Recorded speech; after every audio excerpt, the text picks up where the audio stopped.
the question was, what are some of the other areas that qualify for the USDA financing? Anything north of 1431 does. Georgetown, inside Georgetown doesn't, but a lot of areas in Georgetown and around Georgetown do. Hutto, anywhere in Hays County other than in San Marcos qualifies for it. Even in Dripping Springs, there's a lot of areas out there that actually qualify for the USDA financing. There are no maximum loan limits on USDA financing. However, the income restrictions tend to put a cap on how much somebody can afford on it.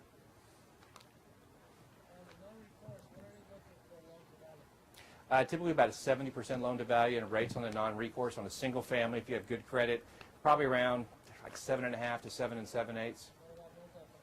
Multifamily is going to be about the same. Now, there's a minimum loan amount with a non-recourse loan. I believe it's about $400,000. They won't look at anything below that right now. What's that? Yeah. Okay. The loan limit.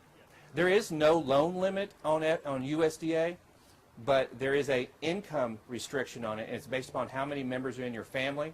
I mean, if you have 10 kids, you can make up to $120,000.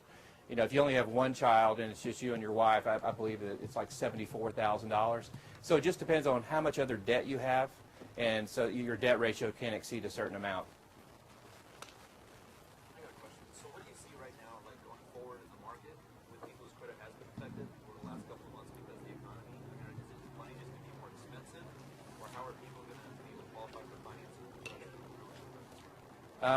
The question was, how does your credit affect your financing right now? It affects it greatly. And what the future holds is that your credit scores are going to have to be better to qualify for any type of financing at all.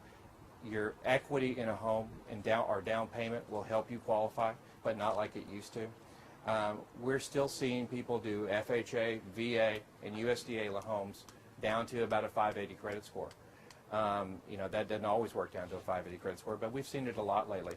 On the conventional financing side of it, though, even if I've seen people with a 650, 660 credit score lately, if they're only trying to put 3% or 5% down, get turned down. Because what's happening is we're going back to a little bit of the old school. The automated underwriting systems that Fannie Mae and Freddie Mac used to be that the Fannie Mae system would look at your credit profile and not so much pay attention to your credit score. So we knew as a mortgage banker, oh, if it didn't get approved here, we'll move it over to Freddie Mac, run it through their automated system, because it really just looks at the credit score. Well, now Freddie has changed theirs, so it looks at the credit profile itself, and they've tightened down on those credit profiles too. So I see stuff that would have been just slid right through underwriting even just a couple of months ago, now get completely stopped and not even be able to be approved anymore.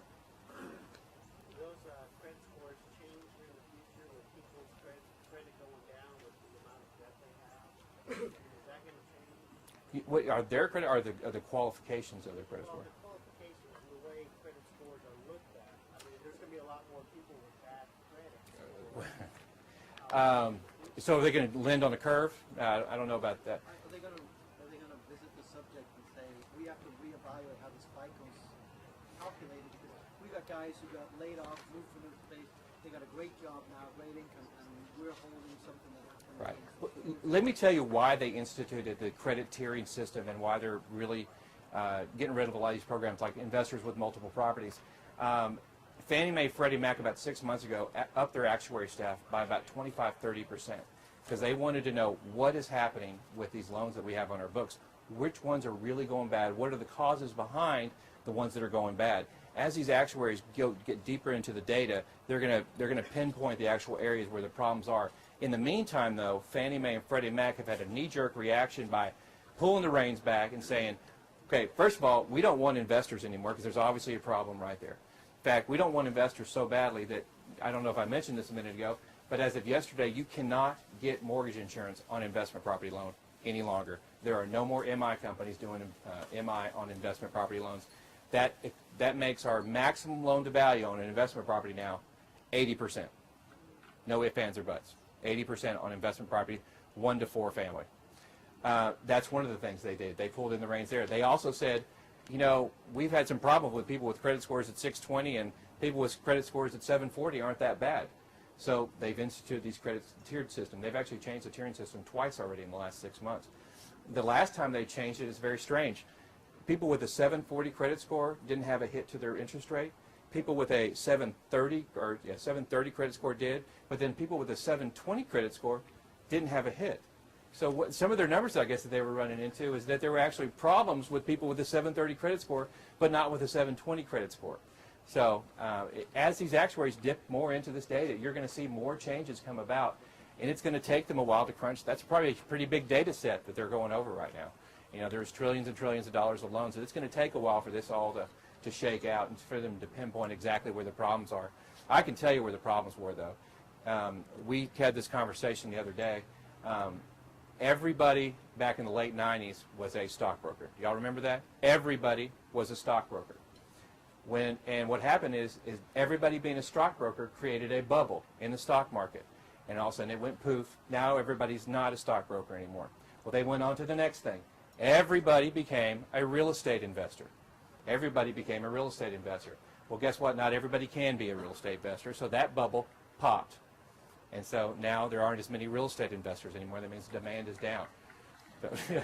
I'm writing an article right now, how point and click killed the real estate market. And that's kind of what everybody was doing is, you know, I'm a real estate investor. I'm going to come out from California. I'm going to make millions of dollars. It just didn't work that way. I'm going to put zero down on something, on interest only, and I think it was just water. Fingers are crossed for you. It's not a smart real estate investment to put no money out of your pocket and have no cash flow on the property and do it on a pay option arm and hope that the market takes off.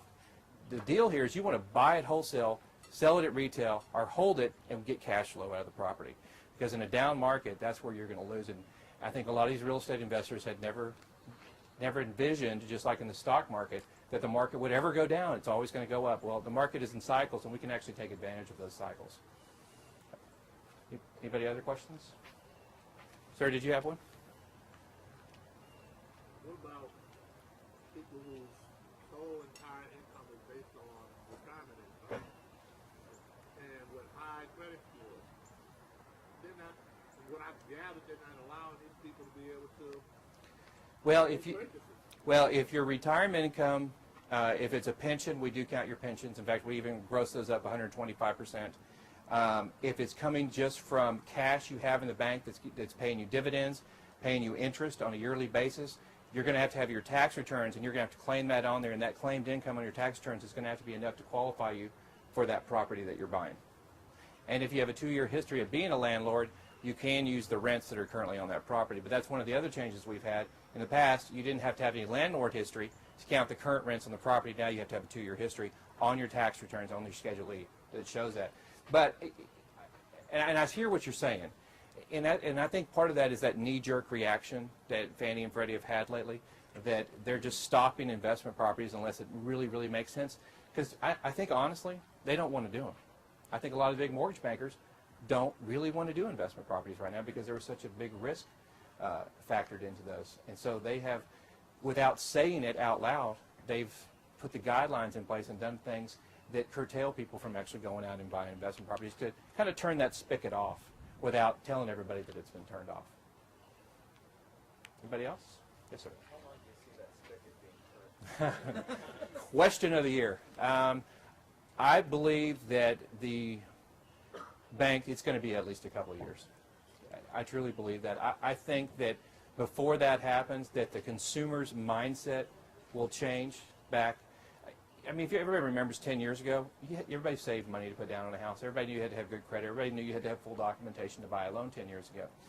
What's happened over the last 10 years is that we've been trained as consumers that we don't need to show our income. We don't need to show our bank statements. We don't need to put money down. So there's going to be a fundamental change in the market, I believe, from the consumer side. That's when demand's going to start creeping back up again. And that's going to be before the banks actually start loosening up their guidelines. I think that their memories are short, but they're at least 24 months short. This hasn't been asked yet, but anybody want to know what interest rates I think they're going to do?